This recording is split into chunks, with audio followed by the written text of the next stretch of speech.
I never thought I'd face racism so blatantly at my age, not in a place where I was just trying to share a meal with my grandchildren.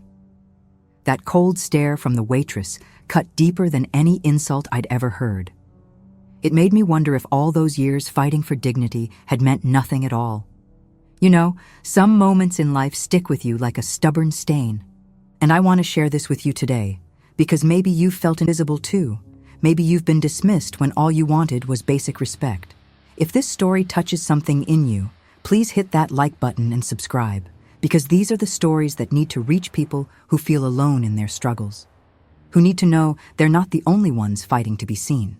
I'm 73 years old, and I've lived in Chicago my entire life. I raised 3 children in a small apartment on the South Side, worked 2 jobs most of my adult years, and never asked for anything I hadn't earned. My hands are worn from years of cleaning other people's homes. My back aches from standing over industrial sinks in restaurant kitchens, but I've always held my head high. The calluses on my palms tell stories of scrubbing floors until they gleamed, of washing dishes in water so hot it left my skin red and tender, of carrying loads of laundry that weighed nearly as much as I did. Each line on my face maps a different hardship, a different sacrifice, a different moment when I chose to endure rather than break. I wore my Sunday best that day, a navy dress I'd pressed carefully that morning, running the iron over every wrinkle until the fabric was crisp and perfect.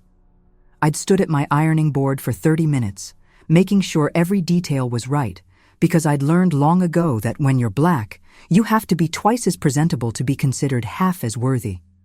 My good pearls hung around my neck, the ones my late husband gave me on our 20th anniversary, back when we still believed that hard work would eventually equal opportunity. I'd polished them with a soft cloth before putting them on, watching them catch the light, remembering his hands clasping them around my neck, his voice whispering that I deserved beautiful things. Those pearls had outlasted him by 15 years. Survivors like me, still showing up, still trying to shine despite everything. My sensible shoes had seen better days, but were still presentable, the leather cracked in places, but polished to a high shine. I'd buffed them that morning until my reflection looked back at me from the toe caps. They'd carried me through so many miles, so many jobs, so many journeys from one obligation to another. If shoes could talk, these would have stories that could fill libraries. My granddaughters, Keisha and Tamara, ages 8 and 10, wore their prettiest dresses, excited because Grandma was taking them somewhere special. I'd saved for 3 months for this lunch, setting aside $5 here, $10 there, money that could have gone to groceries or utilities. But I wanted to give them something to remember, something beautiful. Keisha's dress was pink with white flowers, and she'd insisted on wearing her white patent leather shoes even though they were getting tight. Tamara wore yellow, bright as sunshine, with her hair pulled back in careful braids I'd spent an hour creating the night before, each plait a meditation, each section smoothed and tended with the care I wished I could give to every aspect of their lives. They'd been chattering the whole bus ride downtown, talking about what they might order, wondering if there would be dessert, their eyes wide with anticipation. I'd shown them the restaurant's website on the library computer the week before, and they'd studied the menu like scholars, debating between pasta and chicken, between chocolate cake and crème brûlée. Their excitement had made me feel young again, reminded me of being a girl myself, when the world still seemed full of possibilities, before I learned about all the doors that would be closed to people who looked like us. We walked into that restaurant on Michigan Avenue, a place I'd saved up to afford, wanting to give my grandbabies a memory of something beautiful. The moment we crossed the threshold, I felt the temperature change, and I don't mean the air conditioning. I mean something colder, something that came from human hearts rather than mechanical systems. The hostess stood behind her podium, blonde hair pulled back in a severe bun, makeup perfectly applied, black dress elegant and professional. She looked right through us, her smile evaporating like morning dew, her eyes sliding past my face as if I were made of glass, invisible, inconsequential. Her expression shifted in ways so subtle that someone else might have missed it. But I've been reading white faces my whole life, learning to interpret the micro-expressions that tell you whether you're welcome or tolerated or rejected.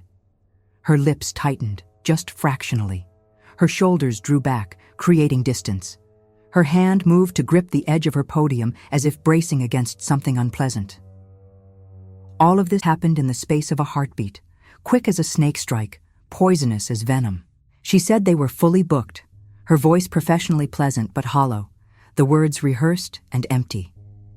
Even though I could see empty tables scattered throughout the dining room, at least 6 or 7 of them, white tablecloths gleaming under the chandeliers like snowfields, untouched, waiting. The crystal glasses caught the light and threw rainbows across the walls, mocking us with their beauty, their inaccessibility. I could smell garlic and butter and fresh bread, scents that should have been welcoming, but instead felt like barriers, reminding me that we were on the outside of something looking in. I felt Keisha's small hand squeeze mine tighter, her fingers suddenly cold despite the warmth of the day. I looked down and saw confusion in her eyes, the first shadow of understanding that something was wrong, that Grandma's special treat was being taken away, not because we didn't have money or reservations, but because of something else, something she was too young to name but old enough to sense.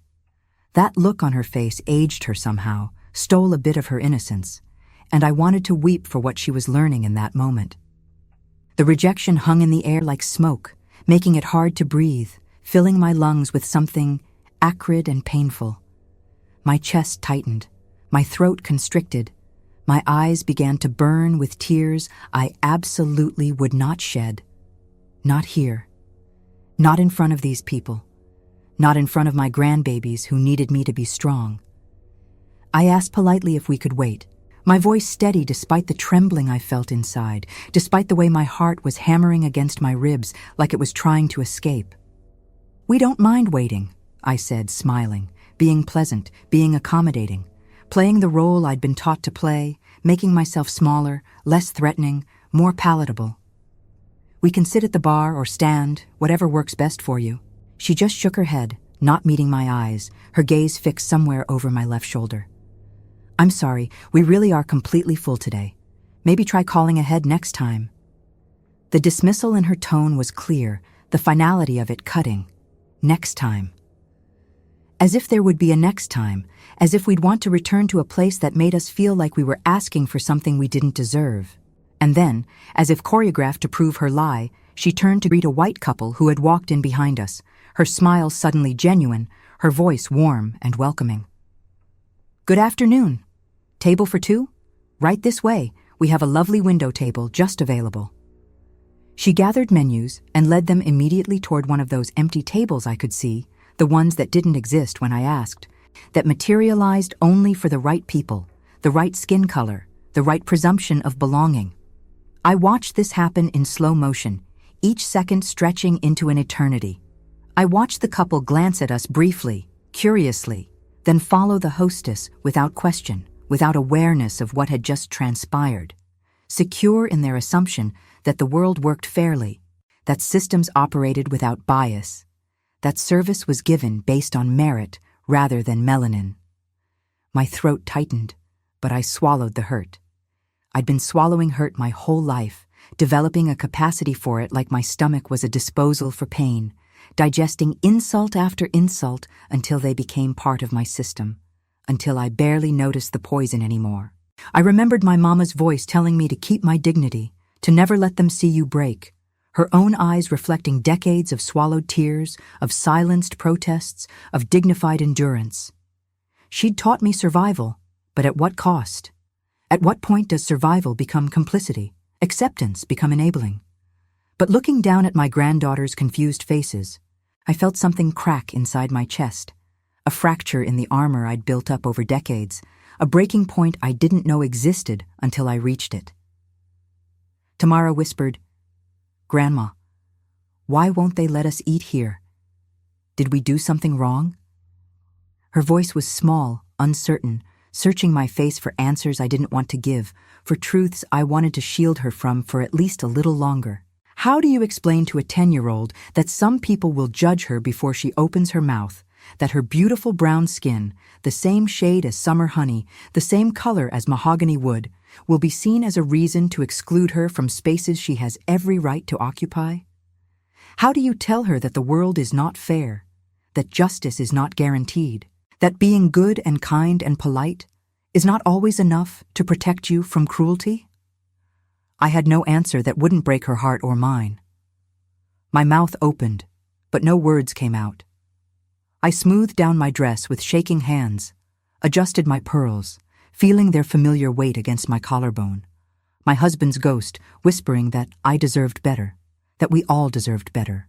I was about to turn away, about to teach my granddaughters the same lesson my mother had taught me, that sometimes you just have to walk away with your dignity intact, that fighting isn't always worth it, that being Black means learning to accept rejection with grace. When I heard a familiar voice behind me, strong and clear as a bell on a winter morning. My son Marcus walked through that door like he owned the place, and in a way, I suppose he did, or at least he owned enough to make a difference, which in this world sometimes amounts to the same thing. He was dressed in a tailored charcoal suit that probably cost more than I made in 6 months, the fabric so fine it seemed to move like water, the cut so precise it looked like it had been painted onto his body by an artist.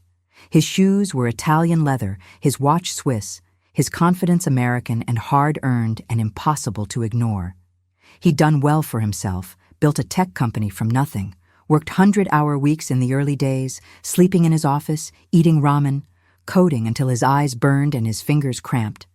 But somehow he'd made it work, found investors who believed in him, created something valuable, survived the statistics that said Black entrepreneurs fail at higher rates, that funding flows toward familiar faces, that success requires not just talent, but access, connections, proximity to power. But he never forgot where he came from, never forgot the nights we ate beans and rice for dinner, the meals I could stretch across 3 days with careful rationing, the times I watered down the milk to make it last longer, the winters when we chose between heat and electricity because we couldn't afford both. He never forgot watching me come home with swollen feet and empty pockets, seeing me sit down with a sigh that came from somewhere deeper than tired muscles, that came from a soul that was weary of fighting, of enduring, of surviving without thriving. He took one look at the situation, at his mother standing there with his nieces, at that hostess's uncomfortable expression as she recognized him, because success makes you visible in ways that simple humanity doesn't, and his jaw set in that way I recognized from when he was a little boy facing down bullies. He'd always been a fighter, my Marcus, but he'd learned to fight smart, learned that power came in many forms, that money and influence could open doors that knocking politely never would. I'd taught him dignity and endurance, but the world had taught him something else, that sometimes you have to flex your strength to get basic respect, that justice isn't freely given to those who look like us. "Is there a problem here?" Marcus asked, his voice calm but carrying an edge that made everyone within earshot turn and look. The hostess's face underwent another transformation, this time from dismissive to panicked to professionally apologetic in the span of seconds. She recognized him. I could see it in her eyes, the mental calculations happening at lightning speed, the recalibration of worth based on his obvious wealth and status. The same person she would have dismissed 5 minutes ago suddenly becoming valuable because of his visible success. The hostess stammered something about reservations and availability, her earlier confidence evaporating like morning dew in harsh sunlight, her words tripping over each other in their hurry to explain, to justify, to make excuses that sounded hollow, even to her own ears. "Mr. Johnson, we didn't realize. I mean, we do have some tables that might be available after all. Perhaps I made a mistake with the reservation system." But Marcus just smiled, the kind of smile that doesn't reach the eyes, the kind that says, "I see exactly what you did here, and we both know it was wrong." He pulled out his phone and made a call right there, speaking to someone named Richard. Apparently the owner, an old business associate from his early networking days, back when he was building relationships that would later prove valuable in ways he couldn't have predicted. "Richard, it's Marcus Johnson. I'm standing in your restaurant with my mother and my nieces, and we seem to be having a problem with your seating policy. Yes, I'll hold. His voice was pleasant, conversational even, but underneath it ran a current of steel, a promise of consequences that made the hostess's face go pale, made the other diners watching this unfold shift uncomfortably in their seats. Within minutes, the manager appeared, a short man with thinning hair and a too-tight vest, apologizing profusely, his hands wringing, his forehead beaded with sweat despite the restaurant's climate control. Suddenly, tables were available.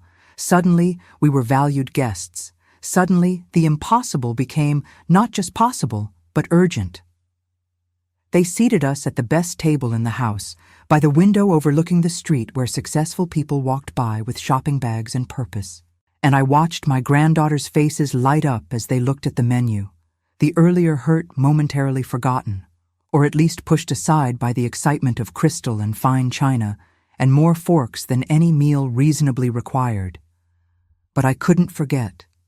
I sat there in that expensive chair, its velvet upholstery soft beneath me, surrounded by crystal that caught and refracted light into tiny rainbows. Fine china so delicate I was afraid to touch it too firmly, and felt the weight of every year I'd been invisible, every time I'd been looked through instead of at, every moment I'd bitten my tongue and kept walking. My son had bought us entry with his wealth and status, wielded his power like a key that fit locks I didn't even know existed. But what about all the black grandmothers who didn't have a millionaire son to walk through that door?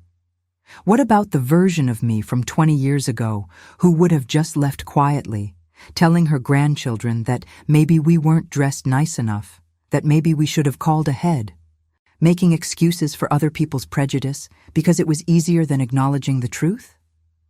What about all the people who would be turned away tomorrow, next week, next year, who didn't have access to wealth or power or connections, who would accept rejection because they'd learned that fighting was exhausting, that speaking up could be dangerous, that sometimes survival meant choosing your battles carefully?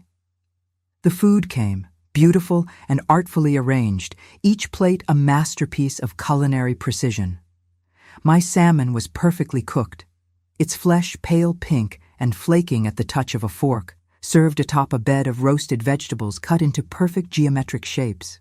The girls had pasta that came in a cream sauce so rich it coated the tongue, garnished with fresh herbs and shaved parmesan. Everything was exactly as fancy as I'd imagined, exactly what I'd saved for, exactly what I'd wanted to give them. But it tasted like ash in my mouth, each bite a reminder of how we'd gained entry, of what it had cost, of what it meant. The salmon turned to sawdust on my tongue. The vegetables lost their flavor. Even the water tasted bitter. I smiled for my granddaughters, made conversation, asked about school and friends and their favorite subjects, performing normalcy while my mind churned with questions and anger and grief. Keisha told me about her art project, how she was painting a picture of our family, and Tamara talked about the book she was reading, something about a girl who discovered she had magic powers. Their voices washed over me like a stream, familiar and beloved, grounding me when I felt like I might float away on a tide of rage and sorrow. I responded when prompted, laughed when appropriate, but inside, I was somewhere else, remembering every slight, every closed door, every time I'd made myself smaller to make other people comfortable.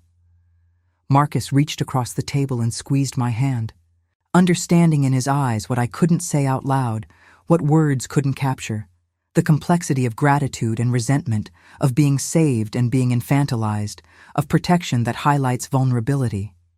He'd fought his own battles, climbed his own mountains, faced his own demons of discrimination and doubt. But he couldn't protect me from everything, couldn't undo decades of being treated as less than, couldn't erase the fundamental injustice that his money could buy respect that my humanity should have earned for free. "I'm sorry, Mom," he said quietly, his voice just for me underneath the girls' chatter. "I'm sorry you had to go through that. I'm sorry my success is what it took to get basic decency." His words broke something in me that needed breaking, cracked open a truth I'd been avoiding. That this victory was hollow, that nothing had really changed, that we'd simply found a workaround for a system that remained fundamentally broken.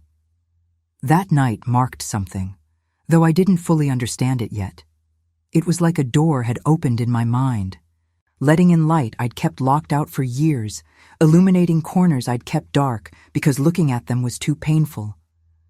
I lay in bed that night, my body exhausted, but my mind racing, replaying the day's events like a film on loop, seeing things I'd missed in the moment, understanding layers that had been obscured by the immediate hurt and confusion.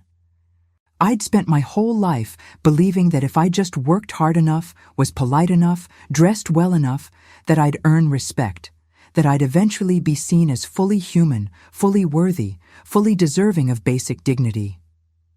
But respect isn't something you should have to earn like wages, exchanging labor and accommodation for the basic acknowledgement of your worth.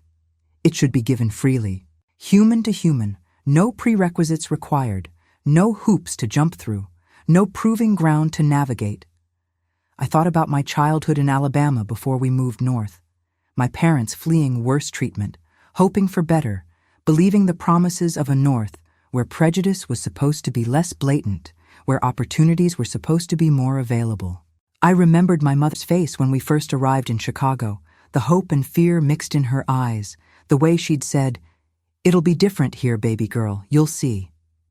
But different isn't always better, and sometimes Northern racism just wore a more polite mask, smiled while it excluded you, used coded language and subtle systems instead of explicit signs and obvious barriers. I thought about my late husband, James, who'd worked himself into an early grave trying to provide for us, taking double shifts at the factory, his body breaking down piece by piece, his lungs filling with dust, his joints wearing out from repetitive motions, his heart weakening from stress and strain. He'd always said things would get better for our children's generation, that our sacrifices would buy them opportunities we'd never had, that progress was slow but inevitable. He died believing that, holding on to hope even as his body failed him, even as medical care came too late and too little because our insurance was inadequate and our options were limited. But watching my son have to leverage his wealth to get his mother and nieces treated with basic respect made me question everything James had believed, everything he'd died believing. Had things really gotten better, or had they just gotten more complicated? Was this progress, or was it just a different kind of cage, prettier but no less confining? The weeks that followed felt strange, like I was waking up from a long sleep, like my eyes were adjusting to light after decades in dimness. I kept going through my routine, the familiar rhythms that had structured my days for longer than I could remember. Taking care of my granddaughters when their mother worked late, helping with homework and making dinner and braiding hair, cleaning houses for families who barely acknowledged my presence, becoming invisible furniture that moved and cleaned and then disappeared without requiring recognition or thanks. Standing in checkout lines, riding buses, walking through my neighborhood with the same faces and familiar landmarks. But something had shifted inside me, a tectonic movement in my soul, plates grinding against each other, creating friction that couldn't be ignored. I started noticing things I'd trained myself not to see, all the small ways that racism operated not through dramatic moments, but through daily microaggressions, death by 1,000 cuts, exclusion by increments so small you could almost convince yourself you were imagining it.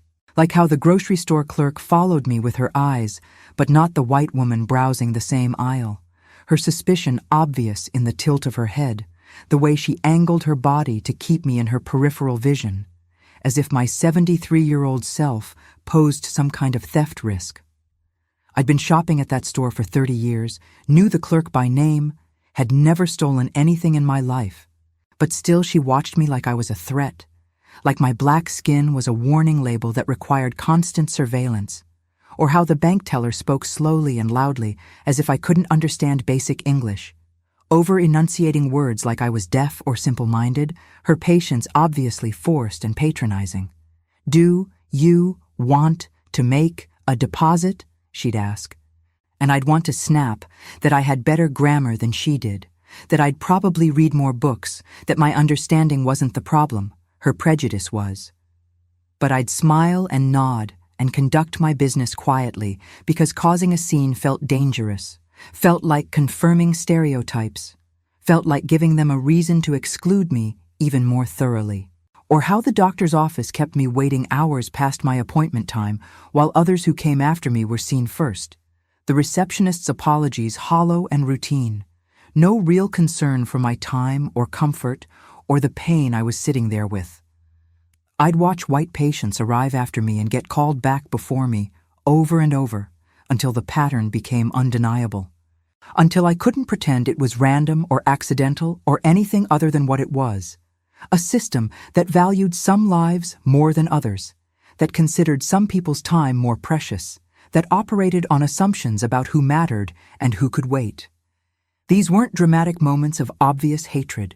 They were subtle, deniable, easy to dismiss as paranoia or oversensitivity if you wanted to look away, if acknowledging them was too uncomfortable. But added together, day after day, year after year, they accumulated into a weight that pressed down on your shoulders, bowed your back, made you tired in ways that sleep couldn't fix. My daughter Lisa called me one evening, frustrated because her job had passed her over for promotion again, giving it to a less qualified white colleague who'd been there half as long, had half the experience, made half the impact. She was exhausted, working 12-hour shifts as a nurse, coming home to her 2 girls, trying to be everything to everyone, running on empty but unable to stop because stopping meant falling behind, meant failing, meant proving them right when they assumed she wasn't capable. I heard my own life echoing in her voice, the same tiredness, the same swallowing of anger, the same making excuses for a system designed to keep us running in place, working twice as hard for half the recognition. Smiling through the exhaustion because showing frustration was seen as attitude, as inability to be a team player, as proof that you didn't really belong. I wanted to tell her to fight, to demand better, to refuse to accept scraps when she deserved the full meal. But what example had I set? I'd spent 73 years being accommodating, being grateful for crumbs, teaching my children to work twice as hard for half the recognition, modeling endurance instead of resistance, survival instead of thriving. I'd taught them to swallow hurt like I'd learned to swallow it, to keep their heads down and their voices quiet, to navigate around obstacles instead of demanding they be removed. Marcus invited me to dinner at his penthouse downtown, just the 2 of us, a rare moment of quiet connection in lives that had become increasingly busy as his success grew. He lived in a world I barely recognized, all glass and steel and views that stretched to the horizon, furniture that looked like modern art, appliances I didn't know how to operate. His home was beautiful in an austere way, expensive but somehow cold, impressive but not quite comfortable. At least not for someone like me who'd spent her whole life in small spaces filled with well-worn furniture and practical things. He poured me wine in a crystal glass so fine I was afraid to grip it too firmly, afraid it might shatter in my rough, work-worn hands. The wine was probably expensive, probably something special, but it just tasted like wine to me, red and bitter and warming as it went down. He asked how I was really doing, not the polite "how are you" that expects a fine thank you response, but the real question that demands honesty, that creates space for truth, even when truth is ugly and uncomfortable. His eyes held mine, patient and waiting, giving me permission to be vulnerable in ways I usually didn't allow myself. Especially not with my children who needed me to be strong, who relied on my resilience, who couldn't afford for me to fall apart.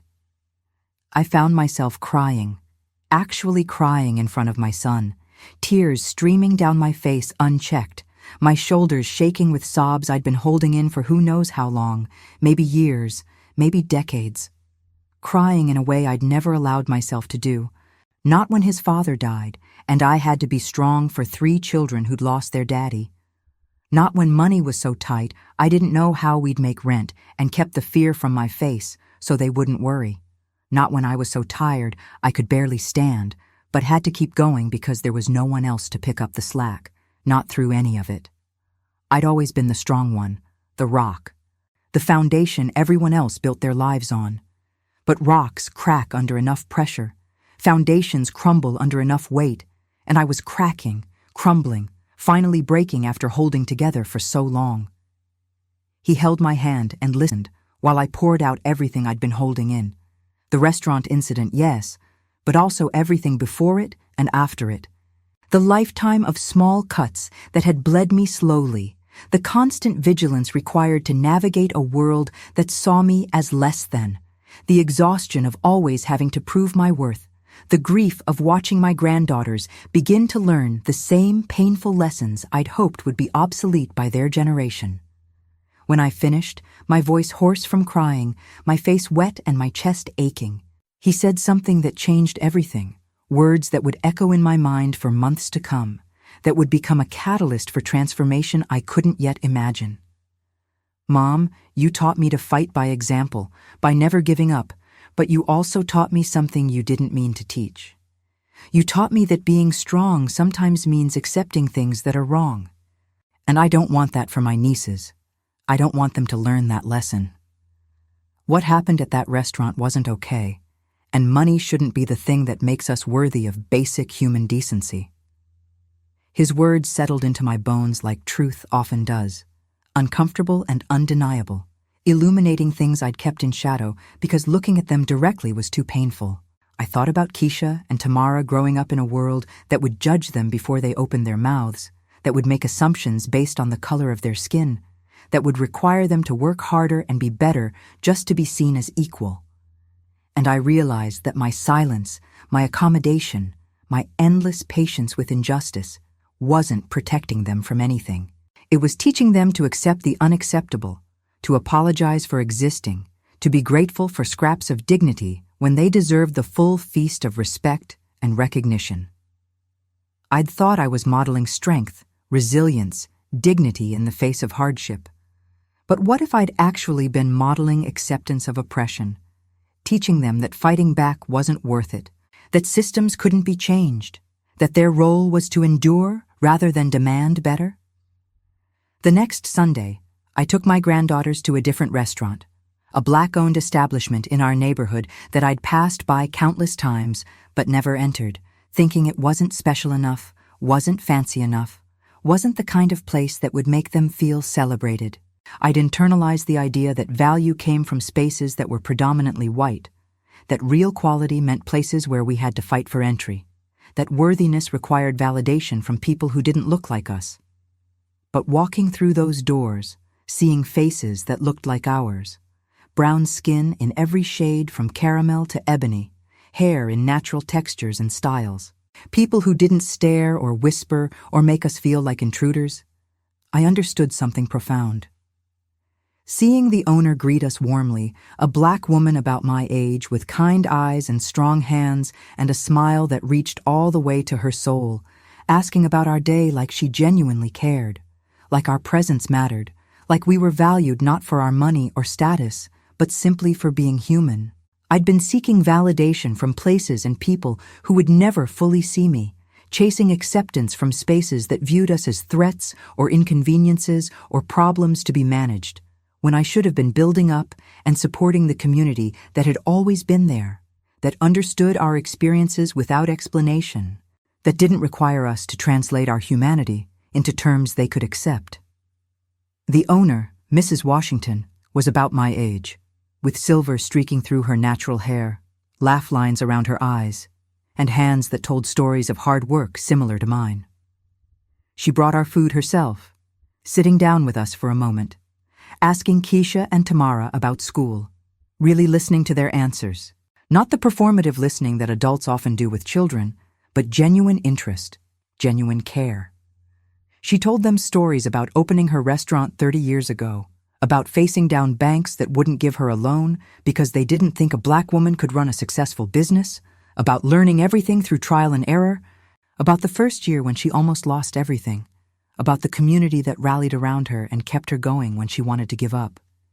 She spoke about struggle without shame, about failure as a teacher rather than a verdict, about building something from nothing using determination and community support and stubborn refusal to accept defeat. I watched my granddaughters hang on her every word, seeing possibility reflected back at them in ways they never had before, seeing a future where they could create and build and thrive on their own terms, where success didn't require validation from people who didn't understand or appreciate them, where they could be fully themselves without apology or accommodation. That meal cost a fraction of what Marcus had spent at the fancy restaurant, but it nourished something deeper than hunger, something that couldn't be satisfied with expensive ingredients or artful presentation. It nourished hope, connection, community, belonging. It fed souls that had been starving for recognition while bellies were full, for acknowledgement while bodies were clothed, for simple acceptance without having to prove worth or demonstrate value. I started bringing my granddaughters there regularly, making it our Sunday tradition, introducing them to Mrs. Washington's daughter, who was studying engineering at Northwestern, defying stereotypes and expectations with every equation she solved. To her nephew, who was writing a book about the Great Migration, documenting stories like my parents' journey from south to north, preserving history that mainstream education ignored or minimized.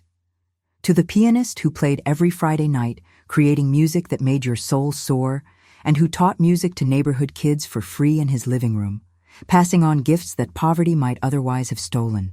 I wanted them to see success that looked like them, that came from paths they could actually walk rather than roads that required privileges we didn't have access to. I wanted them to understand that excellence wasn't about fitting into white spaces, but about creating spaces of their own. That power came from community, not just individual achievement, that we didn't need their approval to be worthy. We'd always been worthy. We just needed to stop seeking validation from people who were never going to give it freely. But the wound from that day on Michigan Avenue still festered, even as I tried to move forward, even as I found new spaces and new understanding. I found myself playing it over and over in my mind, like a song stuck on repeat, imagining different scenarios, things I should have said, ways I should have stood up. Actually, I can see 7 empty tables from here. Are you refusing to serve us because we're black? I want to speak to your manager immediately. Words I didn't say, courage I didn't summon, resistance I didn't offer, the anger I'd suppressed for so long, bottled up and pushed down and denied, started bubbling up at unexpected moments, catching me off guard with its intensity. My hands would shake when I read about another black person being treated as suspicious or dangerous for simply existing. A child playing with a toy gun, a man bird-watching in Central Park, a woman sleeping in her own home. Stories that could have been my children, my grandchildren, myself. Stories that kept happening, despite all the promises of progress, despite all the proclamations that we'd moved beyond racism. That discrimination was a thing of the past.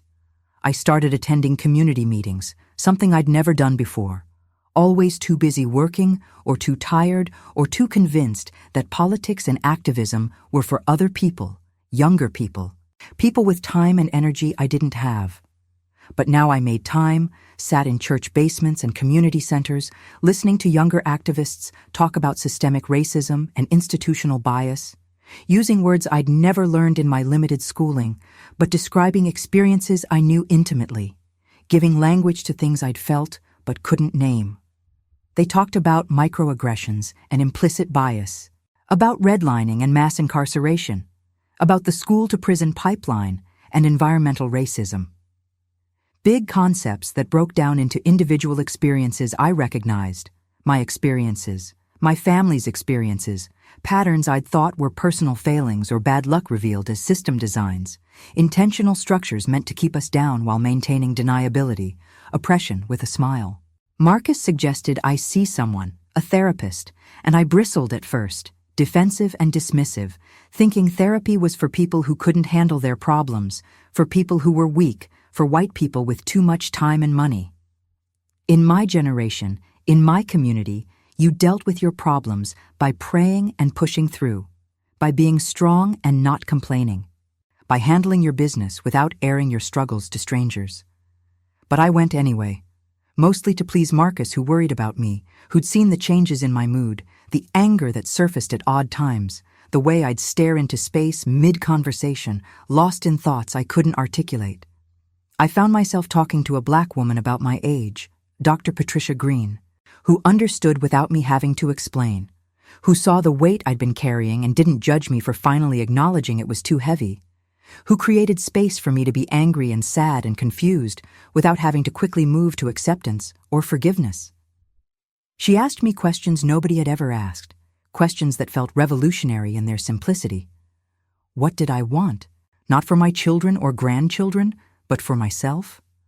What dreams had I set aside? What would it look like to live for more than duty and obligation? What would bring me joy, not usefulness or purpose, but actual joy? I didn't have easy answers. I'd spent so long being a mother, a worker, a caregiver, that I'd forgotten how to be just Betty, just me, a person with desires beyond meeting other people's needs. My identity was built on roles I played, functions I served, but who was I underneath all of that? What did I like? What did I want? Who would I be if I stopped defining myself by my utility to others? My therapist gave me homework, asked me to write down 5 things I wanted to do before I died, things that were just for me, selfish things if necessary, desires that didn't serve anyone else's needs. I sat with my notebook for hours, pen hovering over blank paper that felt accusatory in its emptiness, and realized how deeply I'd buried my own desires, how thoroughly I'd trained myself not to want, not to dream, not to imagine a life beyond obligation.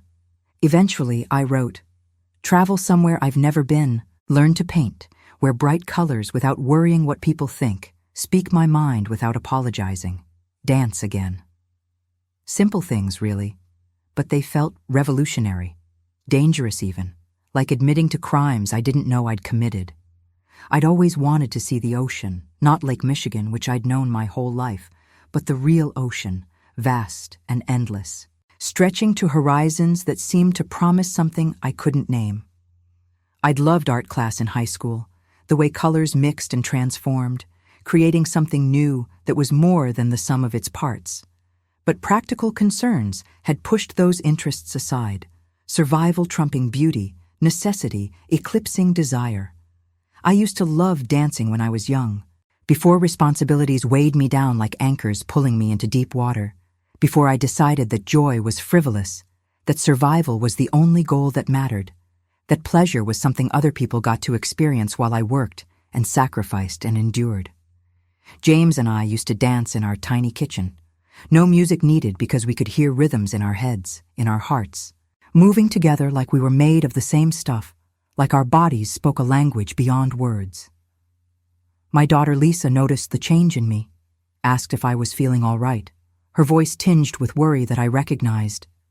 The concern children feel when their parents stop behaving predictably, when foundations they've relied on start to shift. I realized that by allowing myself to want things, to express dissatisfaction, to prioritize my own needs occasionally, I was breaking an unspoken contract, threatening the role I'd always played as the strong one, the one who held everything together without complaint, the one who absorbed everyone else's stress without ever releasing my own. But I couldn't go back to who I was before that restaurant, before I saw myself through my granddaughter's eyes, invisible and diminished, before I understood that my acceptance of injustice was teaching them to accept it too, that my silence was a form of speech, that doing nothing was still making a choice. I started small, wearing a bright yellow sweater to church instead of my usual navy or black, feeling people's surprised glances like touches on my skin, aware of how I was violating unspoken rules about age-appropriate behavior, about dignity requiring muted colors, about older women needing to fade into backgrounds. Mrs. Patterson stopped me after service, saying, "That's quite a bold color, Betty." And I couldn't tell if it was approval or criticism, but I realized I didn't care, that her opinion didn't need to dictate my choices, that I could wear yellow simply because it made me happy. I signed up for a painting class at the community center, showing up the first night with cheap brushes and a canvas I'd bought at the dollar store, my hands shaking with nervousness and excitement, feeling like an imposter among younger students who seemed naturally comfortable with creativity, with taking up space, with believing they deserved to make art.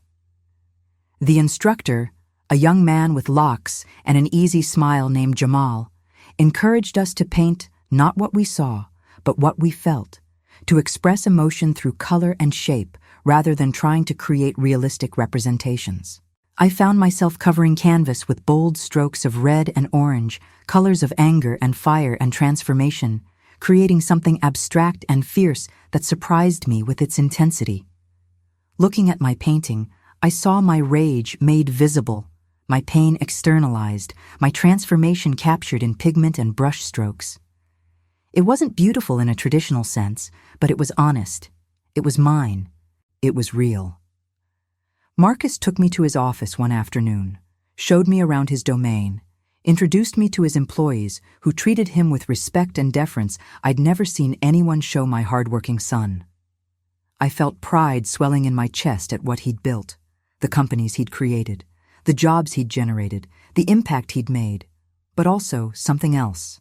A whisper of what might have been if I'd had the same opportunities, the same freedom to dream big, the same resources to pursue ambitions beyond survival. He showed me his conference room with its floor-to-ceiling windows overlooking the city, Lake Michigan sparkling in the distance, buildings stretching toward the sky like monuments to ambition, and asked what I thought. I told him it was beautiful, but what I wanted to say was that I'd spent my life looking at the city from the ground level, from bus stops and sidewalks, from outside looking in, and this view from up high was dizzying and wonderful and sad all at once. A perspective I'd never had access to, a vantage point reserved for people who could afford elevation. He asked if I'd ever wanted to do something different, something beyond the work I'd done to keep us afloat. And for the first time in my life, I admitted yes, without immediately feeling guilty for the admission. I told him about the little girl I'd been, who loved numbers, who'd won the mathematics prize in 6th grade, receiving a certificate and a book of puzzles that I'd treasured until its pages fell apart from use. Who'd dreamed of being a teacher, standing in front of a classroom, sharing knowledge, helping others understand, making a difference beyond clean floors and washed dishes. But circumstances had made college impossible. Poverty, pregnancy, responsibility, the usual obstacles that derailed Black girls' dreams and turned them into Black women's regrets. He listened without interrupting, without trying to fix or minimize, just holding space for my grief over roads not taken, futures not realized, versions of Betty who might have been but never got the chance to exist. And when I finished, he asked why I couldn't still do something with that love of numbers, maybe volunteer as a tutor, maybe teach kids in the neighborhood who needed help, who had teachers too overwhelmed by large class sizes to give individual attention, who were falling through cracks in a system that wrote them off before they had a chance to succeed. The idea took root slowly, almost against my will, like a seed finding purchase in rocky soil. I was too old, I told myself, too set in my ways, too tired to start something new. I didn't have credentials or training or official qualifications. What did I know about teaching? I'd cleaned school hallways and bathrooms for years, but that didn't make me a teacher, didn't give me authority or expertise. But the thought wouldn't leave me alone, kept me awake at night, made me notice kids struggling with homework when I picked up my granddaughters from school, their frustration obvious in hunched shoulders and furrowed brows, their defeat written in pencil marks erased so many times the paper tore, in tears of frustration that teachers too busy to notice let fall unchecked. I mentioned it to Mrs. Washington at the restaurant one Sunday, and she lit up like I'd announced something wonderful rather than tentative and uncertain. She said she'd been looking for someone to help kids with math in the back room on Saturday mornings, that parents kept asking if she knew anyone, that the community needed someone exactly like me, patient, experienced with struggle, understanding of the specific challenges these kids faced, able to bridge gaps that formal education created or widened. I started with 3 kids, ages 9 to 12, gathered around a table in the back room of Mrs. Washington's restaurant, surrounded by the smell of cooking food and the sound of dishes clattering, with their textbooks and homework sheets looking at me with a mixture of hope and skepticism. Would I be like their teachers who explained once and moved on, who didn't have time for questions, who made them feel stupid for not understanding? Or would I be different? Would I actually help? Would I see them as worth the effort? I found myself falling back into explanations, making math come alive with stories and real-world examples rather than abstract formulas that felt meaningless. We talked about percentages through grocery shopping and sales, about fractions through cooking and recipes, about geometry through basketball and architecture. I watched their faces light up when they finally understood something that had been confusing, that moment of connection when knowledge clicked into place, when they felt smart instead of stupid, capable instead of defeated. It reminded me why I'd loved numbers in the first place, the satisfaction of solving problems, the beauty of patterns and logic, the way mathematics was a language that transcended words, that could describe reality in ways nothing else could. In numbers there was certainty, rules that applied equally to everyone, problems that had right answers regardless of who you were or where you came from. No discrimination in equations, no prejudice in theorems. One of my students, a girl named Aliyah, reminded me of myself at that age, quick with numbers but quiet, afraid to speak up, making herself small, doubting her gifts. Her homework was always perfect when she worked alone, but in class she never raised her hand, never volunteered answers, disappeared into background noise while louder kids got all the attention. I pulled her aside one day after our session and told her she was brilliant, that she shouldn't hide her gifts, that the world needed smart black girls to take up space and show what they could do, that her intelligence wasn't something to apologize for or minimize. She looked at me with wide eyes, and I saw myself reflected there, the girl I'd been and the woman I'd become, and the distance between those two people felt both vast and somehow bridgeable, like maybe the lessons I'd learned the hard way could help her avoid some of the same mistakes, like maybe my struggle could serve a purpose beyond simple survival. But even as I was finding new purpose, building new identity beyond caregiver and worker, the memory of that restaurant incident continued to gnaw at me like a dog with a bone, wouldn't let me go, wouldn't let me move on and forget. Marcus had handled it in the moment with his status and connections, wielding power that got immediate results. But that wasn't justice. That was just power flexing its muscles. One kind of privilege overriding one kind of prejudice. Real change required something more. Something that would prevent the next black grandmother and her grandchildren from facing that same humiliation. That would address root causes instead of just symptoms. I did something I'd never done before, something that terrified me more than confronting the hostess had. I wrote a letter, not an angry rant full of accusations and curse words, but a careful, detailed account of what happened, measured and factual and devastating in its simplicity. I described the empty tables we could see, the couple seated immediately after we were turned away, the change in treatment when my son arrived, the look on my granddaughters' faces. I didn't embellish or exaggerate, didn't need to because the truth was damning enough on its own.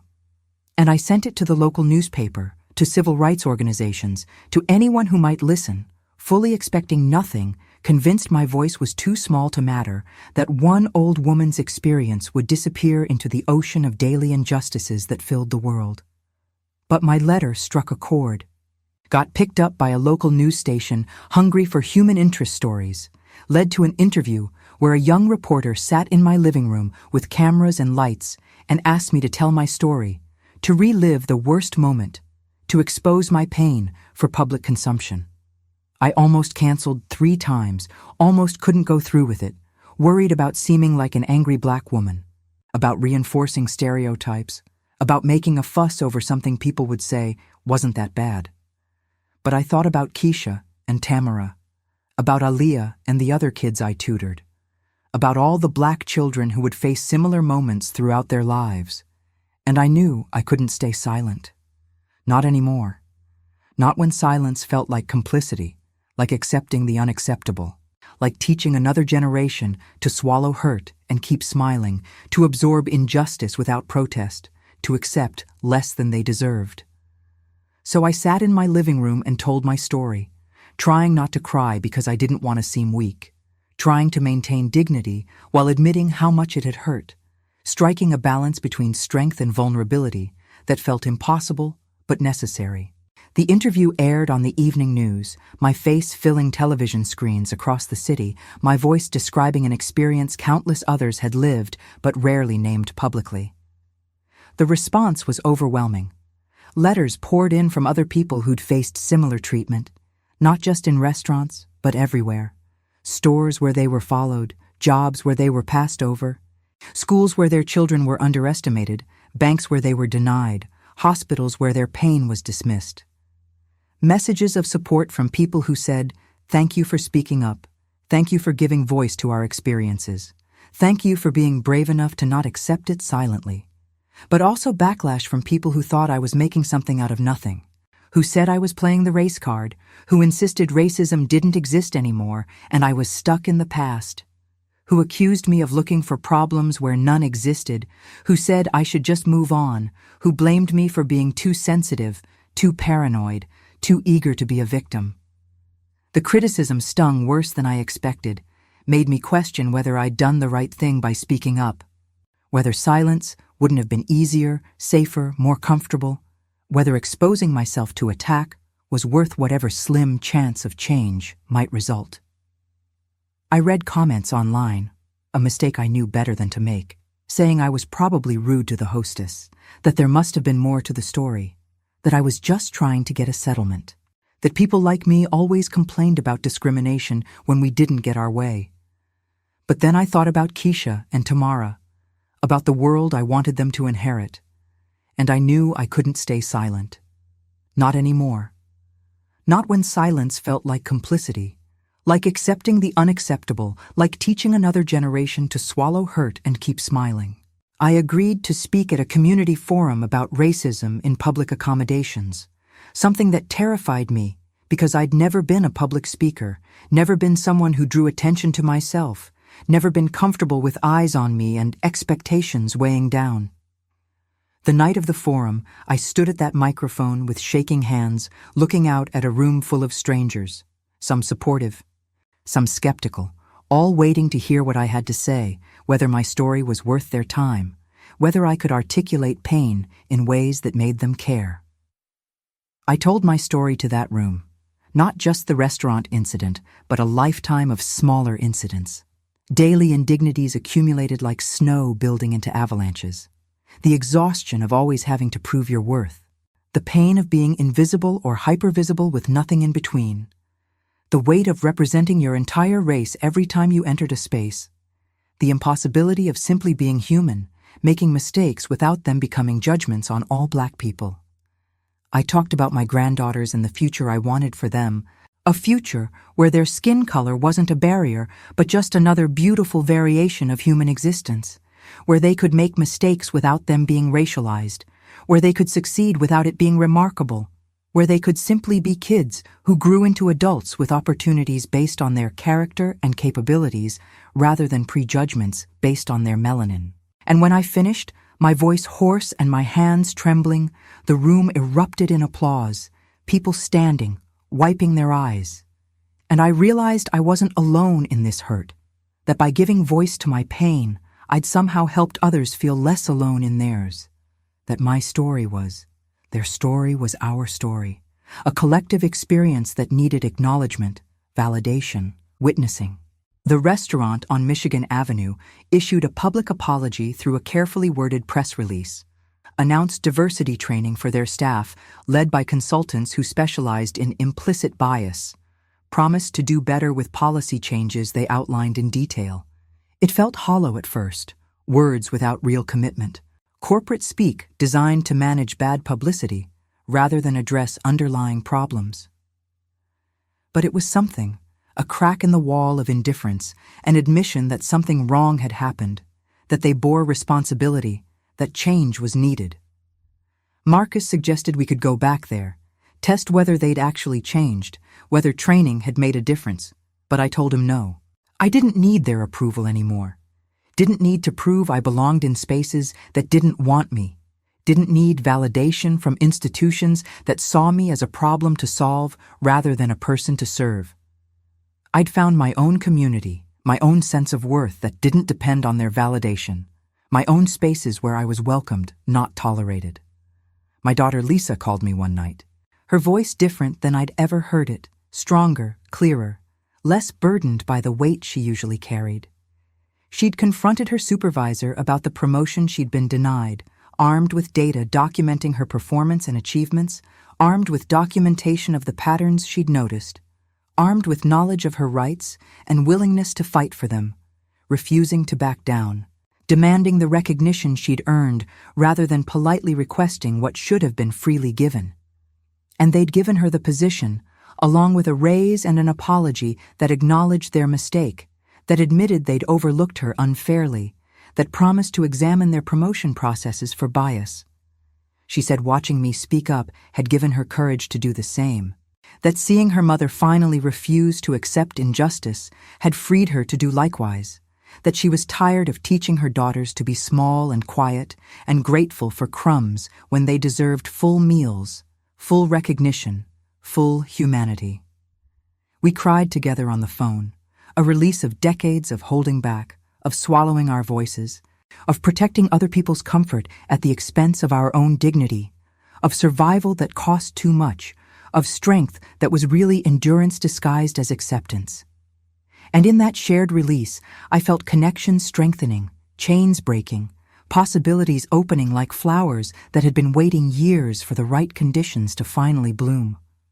I continued tutoring, watching my group of 3 students grow to 8, then 15, then 20, then so many we had to split into different time slots.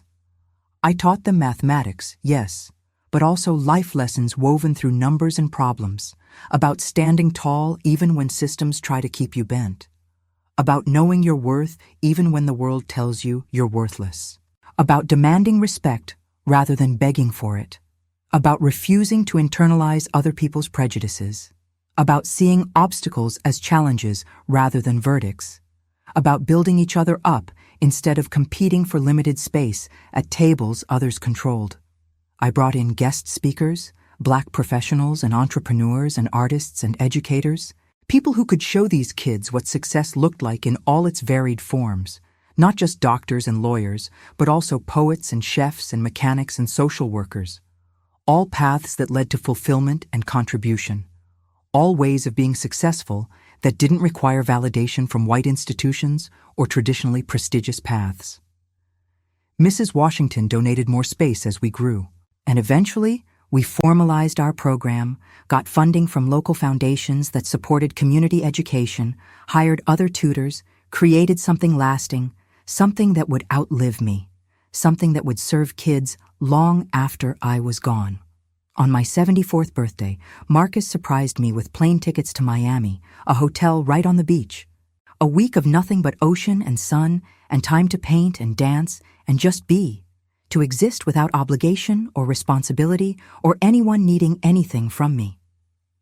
I cried looking at those tickets, overwhelmed by his generosity, but also by the realization that I'd allowed myself to want this, to speak it into existence, to believe I deserved joy and rest and beauty, to claim pleasure without guilt, to prioritize myself without apology.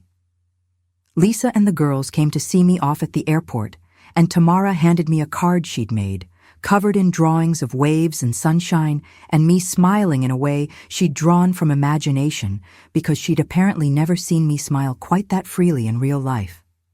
Inside, in her careful script, she'd written, "Grandma, you're the bravest person I know." Those words broke something open in me that needed breaking, revealed truth I hadn't fully acknowledged. That courage wasn't just endurance, wasn't just survival, but was also claiming joy, demanding respect, refusing to accept less than I deserved, speaking truth even when my voice shook, taking up space even when the world told me to shrink. Standing on that beach for the first time, feeling sand between my toes and salt spray on my face, watching waves roll in with power that had been building across thousands of miles of ocean, I understood rebirth. Not as some dramatic transformation where I became a completely different person, but as shedding layers of hurt and silence that had accumulated over decades, revealing the person I'd always been underneath. The girl who loved numbers and colors and dancing, who'd been buried under years of survival and sacrifice and endless giving that left nothing for myself. The ocean stretched before me, endless and powerful and indifferent to human concerns, and I felt my own smallness and significance in equal measure, tiny in the face of such vastness, but also part of something larger, connected to water that touched every continent, part of an ecosystem that had existed for millions of years and would continue long after I was gone, both insignificant and essential, both nothing and everything. I painted every day that week, setting up my easel on the beach, trying to capture the way light played on water, the infinite variations of blue and green and gray, the way horizon lines blurred where sky met sea, the way reality became something else at certain times of day, something more beautiful than literal representation could capture. My paintings weren't masterpieces, wouldn't hang in galleries or win prizes, but they were mine, expressions of something inside me that had been locked away too long, given voice through color and brushstrokes instead of words that had failed me for decades. I danced to music playing from beachside cafes, not caring who watched, not worried about looking foolish or age inappropriate or undignified, reclaiming the joy of movement, of existing in my body without apology, without constant awareness of being watched and judged, without performing respectability or accommodating other people's comfort. Just moving because moving felt good, because music demanded response, because joy deserved expression. I ate good food and read books and took long walks, luxuriating in time that was entirely my own. No obligations, no one needing me, no tasks waiting, no responsibilities calling, just me being enough all by myself, sufficient unto myself, whole without having to serve or provide or support anyone else. The week flew by too quickly, as special things always do, but I returned home different, carrying peace inside me like a warm stone, solid and comforting, something to hold on to when cold winds blew. My apartment looked the same when I opened the door, but I saw it with new eyes, noticing how I'd made it comfortable but not beautiful, functional but not joyful, sufficient for survival but not designed for thriving. Everything was neutral and practical. Nothing reflected personal taste or desire. Nothing said, "Betty lives here and she matters." I bought colorful throw pillows in shades of yellow and orange and red, hung my beach paintings on walls that had been blank or holding generic prints I'd bought at discount stores decades ago, rearranged furniture to let in more light, opened curtains I'd kept half-closed for years, claimed brightness I'd been denying myself. Small changes, but they reflected larger shifts, a claiming of space, a declaration that I mattered, that my environment should feed my soul, not just shelter my body, that beauty was a need, not a luxury, that joy was essential, not frivolous. I kept teaching, kept painting, kept showing up for my granddaughters and my community, but with a different energy, not from a place of obligation or proving my worth, not running on fumes and guilt, but from genuine desire, from overflow rather than depletion, from fullness rather than emptiness, constantly being drained. I said no to things that drained me without giving back, yes to things that brought life and energy, choosing carefully how I spent the time I had left, aware that years were finite and precious, that I'd wasted too many of them already on obligations that served others while slowly killing me. I set boundaries with family members who'd grown accustomed to my constant availability, my endless capacity to absorb their needs and problems, who treated me like a resource that never depleted, a well that never ran dry.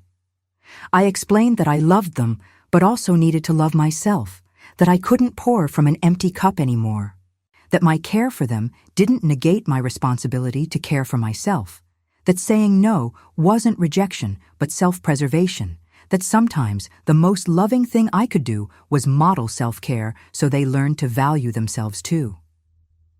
Some people didn't understand, thought I'd gotten selfish in my old age, questioned why I wasn't as available as I used to be, expressed disappointment that I wasn't showing up the way they'd come to expect.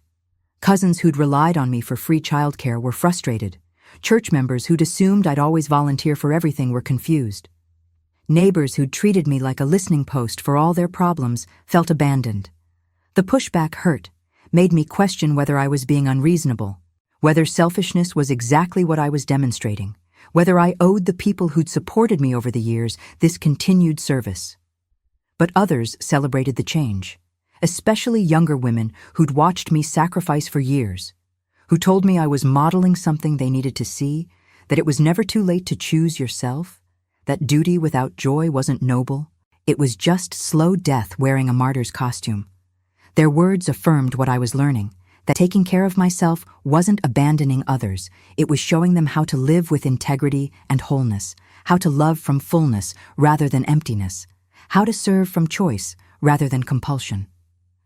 Marcus and Lisa started joining me for Sunday dinners at Mrs. Washington's restaurant, a tradition we'd never had before, too busy surviving to prioritize gathering just for pleasure, too focused on crisis management and obligation fulfillment to create rituals of simple togetherness. We'd sit around that table, 3 generations, talking and laughing, the girls doing homework while we caught up on the week, building memories not marked by crisis or need, but simply by choosing to be together, by valuing connection for its own sake rather than as a means to some other end. Mrs. Washington would join us sometimes, pulling up a chair, sharing stories from her week, becoming part of our extended family in ways that felt organic and true, the way community should work, woven together by choice and care rather than obligation or proximity. She'd tell stories about difficult customers and successful new recipes, about her grandchildren and her concerns for the neighborhood, treating us not as customers but as family, creating space that felt like home, like belonging, like acceptance, without having to earn it. The months passed, seasons changing from summer to fall to winter to spring, and I kept growing in small, steady ways that accumulated into significant transformation. I joined a book club at the library where we read works by Black authors I'd never had time for, Toni Morrison and James Baldwin, and Zora Neale Hurston, and contemporary voices like Tayari Jones and Colson Whitehead, discovering mirrors and windows, seeing my experiences reflected, and learning about experiences different from mine, finding language for things I'd felt but couldn't name, connecting to a literary tradition I'd been excluded from by education that centered white voices and marginalized all others. I started attending poetry readings at a local cafe where young poets performed spoken word that made my heart race, that captured contemporary Black experience with honesty and fire and beauty that took my breath away.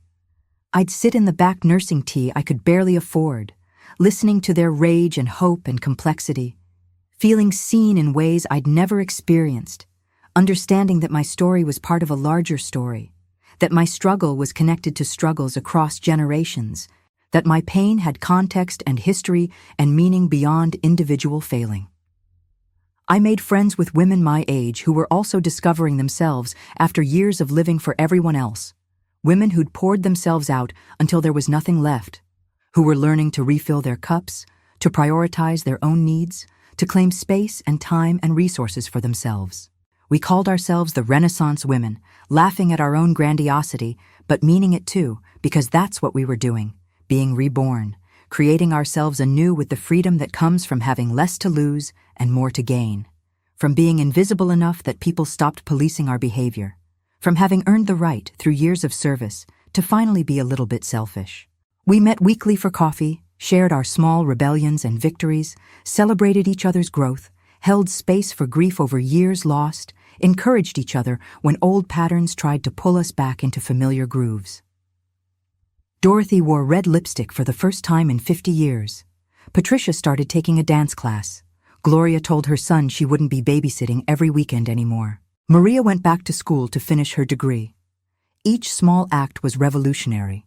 Each choice to prioritize ourselves was resistance against systems and expectations that told us our value lay only in service to others. I won't lie and say everything was easy. That transformation didn't come with its own pains, its own growing edges, its own moments of doubt and backsliding. There were moments when guilt pulled me back toward old patterns, when the weight of expectation felt too heavy to resist, when speaking up felt too hard, too risky, too late. Days when I wanted to return to being invisible, to not having to defend my choices, to avoiding conflict by simply accommodating everyone's needs but my own. But I kept returning to that moment in the restaurant, to the look on my granddaughters' faces when they realized we weren't welcome, to the understanding that my silence taught them lessons I never wanted them to learn, that they should accept less than they deserved, that fighting wasn't worth it, that their worth was negotiable, that their humanity required proof rather than being self-evident. That memory became my touchstone, my reminder of why I couldn't go back to who I was before, why transformation was necessary even when it was difficult, why speaking up mattered even when it cost me comfort and ease. Every time I wanted to retreat into old patterns, I'd remember Tamara's confused face, Keisha's disappointed eyes, and I'd find strength to continue forward, to keep growing, to refuse to teach them through my example that acceptance of injustice was the price of peace. A year after that incident, the restaurant reached out through their diversity consultant, asked if I'd be willing to meet with their leadership team to help them understand where they'd gone wrong and how to do better, to provide the emotional labor of educating them about racism and bias and the impact of their actions. I almost said no immediately, not wanting to do emotional labor for an institution that had hurt me, not wanting to relive trauma for their benefit, not wanting to spend my energy making them comfortable while they learned lessons they should have already known. But Marcus encouraged me to consider it, said maybe I could help prevent other families from experiencing what we did, that my voice could shape policy and practice in ways that would ripple outward, that refusing to engage meant ceding all power to them, that my participation could be a form of resistance rather than capitulation. So I agreed on my terms, compensated for my time, with Lisa there for support, with the understanding that I wouldn't sugarcoat or make them comfortable, that they'd get truth even if it was hard to hear. I sat across from their leadership team in a conference room decorated with modern art and expensive furniture, and told them calmly and clearly exactly what they needed to hear. I described the specific actions that constituted discrimination, the patterns that suggested systemic rather than individual bias, the ways their policies enabled prejudice even if they didn't explicitly require it. I didn't make it easy for them, didn't cushion the blow with diplomatic language or gentle phrasing, didn't prioritize their comfort over truth. They listened, actually listened, taking notes and asking questions that suggested genuine engagement rather than performative concern, showing discomfort that indicated the message was landing rather than bouncing off surfaces protected by defensiveness. They implemented changes based on our conversation, not just training, but policy shifts that created accountability, hiring practices that ensured diversity at all levels, systems for reporting and addressing discrimination that gave teeth to their stated values. They invited me to return as a guest several months later, not to prove they'd changed, but to show appreciation for my willingness to help them grow, to demonstrate that transformation was real rather than cosmetic.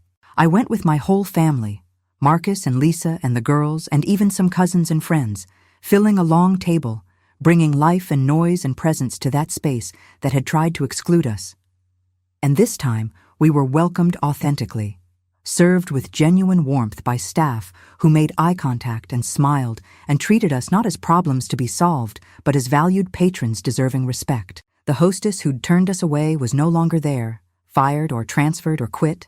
I didn't ask, replaced by a young woman with brown skin who greeted us with recognition, who understood viscerally why we mattered, who'd probably faced similar moments herself.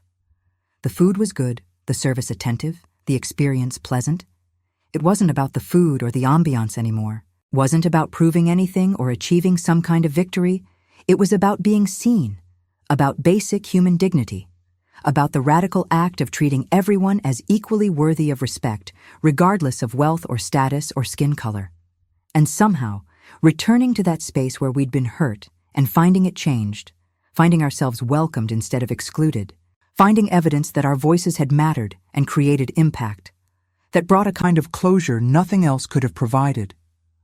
That meal felt like the ending of one story and the beginning of another, A marker between old Betty, who would have walked away quietly, and new Betty, who spoke up and demanded change. Between the woman who accepted injustice as inevitable and the woman who refused to let it pass unchallenged. Between survival and thriving, between endurance and resistance, between silence and voice. But the real closure came from something deeper than their apology or changed behavior. It came from understanding that I no longer needed their validation to know my worth, that I could sit at that table, order that food, enjoy that experience, and it didn't define me or diminish me or prove anything about my value. I was whole, regardless of how others treated me. And that wholeness was the real victory, the real transformation, the real justice, not external validation, but internal certainty. Not their approval, but my own acceptance of myself as worthy and valuable and enough. In my 75th year now, I look back on that restaurant incident as a strange gift wrapped in pain, a catalyst that broke open something in me that needed breaking, that forced me to examine what I'd accepted and why, that pushed me toward a fuller, truer version of myself. The hurt was real, the injustice undeniable, the impact on my granddaughters damaging in ways I'm still working to repair.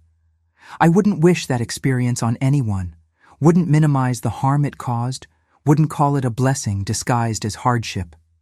But my response to it, my refusal to stay silent, my decision to use that pain as fuel for change, to transform poison into medicine, to let that breaking open become an entrance rather than an ending. That's what I'm proud of. Not the incident itself, but what I did with it, how I refused to let it define me as victim, how I claimed power even in the face of powerlessness, how I found my voice after 7 decades of relative silence.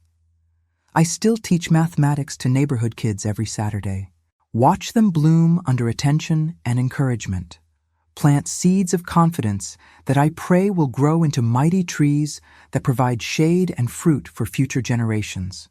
My program has grown beyond anything I imagined, now serving over 50 students, providing not just tutoring, but mentorship, not just academic support, but life guidance, not just math skills, but confidence and self-worth, and understanding that they're capable of more than the world tells them they can achieve.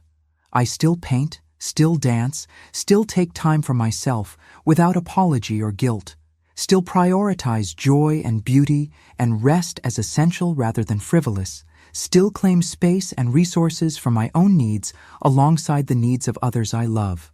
I still speak up when I see injustice, still refuse to make myself small for other people's comfort, still use whatever voice and platform I have to advocate for dignity and respect and equal treatment under the law and in daily life. And I'm still learning, still growing, still becoming who I was meant to be all along before the world taught me to shrink. Before systems told me my worth was negotiable. Before decades of rejection convinced me that acceptance required endless accommodation. I'm discovering Betty at 75, meeting versions of myself I'd buried or denied or never had chance to develop, finding capacities I didn't know existed, claiming identities beyond mother and worker and caregiver. My granddaughters are growing up watching a different grandmother than the one who walked into that restaurant 2 years ago. They see someone who stands tall, who demands respect, who lives with joy and purpose, who models that you can be kind without being a doormat, strong without being hard, graceful without accepting disrespect, loving without losing yourself, generous without being depleted. They're learning lessons I wish I'd learned at their age, that I'm desperately trying to instill before the world teaches them otherwise. That their worth isn't negotiable, that their dreams matter regardless of who believes in them, that they deserve to take up space in this world, that their voices have power, that resistance is not only possible but necessary, that fighting for yourself doesn't make you selfish or ungrateful or difficult, it makes you whole. The greatest gift isn't the wealth Marcus has built, though I'm grateful for his success and the security it provides for our family. for the opportunities it creates, for the doors it opens that were closed to me. It's not the recognition from speaking out, though that's had impact beyond what I imagined, rippling outward in ways I'm still discovering, creating change I can see and changes I'll never know about. The greatest gift is peace, the kind that comes from living in alignment with your values, from speaking truth even when your voice shakes, from choosing yourself without guilt, from understanding that you can love others deeply while also loving yourself fiercely, that those loves aren't in competition, but in fact strengthen each other. That's the inheritance I want to leave my granddaughters, not money or status or connections, though those have value, but the example of a woman who found her voice and her worth in her 8th decade, who refused to die with her song still inside her, who transformed pain into purpose, who chose growth over comfort, who prioritized truth over peace when peace required silence, who loved herself enough to demand that others treat her with respect. So here I sit, in my colorful apartment full of paintings and light, surrounded by throw pillows in shades of sunset, by books I've read and books I'm excited to discover, by photographs of people I love and evidence of activities that bring me joy, by the life I've built not just for others, but for myself, and I feel rich in ways that have nothing to do with dollars or fortune or net worth. I'm rich in community, connected to people who see and value me. I'm rich in purpose, doing work that matters to people who need what I can offer. I'm rich in self-knowledge, understanding myself in ways that decades of survival mode prevented. I'm rich in freedom that comes from accepting that you're enough exactly as you are, that your worth isn't conditional, that you don't need anyone's permission to exist fully and joyfully and unapologetically. That's a wealth no one can take from you, no recession can diminish, no market crash can eliminate. It's an inheritance that multiplies when you share it rather than diminishing, that grows rather than shrinks with distribution, a profit that compounds with every person you inspire to claim their own worth, to find their own voice, to refuse to accept less than they deserve. If you felt invisible, diminished, expected to accept less than you deserve, know that it's never too late to speak up, to stand tall, to demand the respect you're owed simply by virtue of being human, by the fact of your existence, by the reality that you matter because you're here, you're alive, you're part of this human family that should value all its members equally. Don't wait for a catalyst. Don't wait for someone else to validate you. Don't wait until you're 73 to start living for yourself, to prioritize your own needs, to believe you're worthy of joy and beauty and rest. The world needs your voice, your gifts, your full, undiminished presence right now, today, not someday when you've earned it or proven yourself or met some impossible standard. And you deserve to experience the joy and freedom that come from being authentically, unapologetically yourself, from living in alignment with your values, from speaking your truth, from taking up space, from demanding respect, from choosing yourself, from being whole. Have you ever felt invisible, passed over, or dismissed because of who you are? Have you watched someone you love shrink themselves to fit other people's expectations? Share your story in the comments, because these conversations matter, because we heal together, because your voice adds to the chorus of change, because silence protects systems that harm us while speaking up creates possibility for transformation.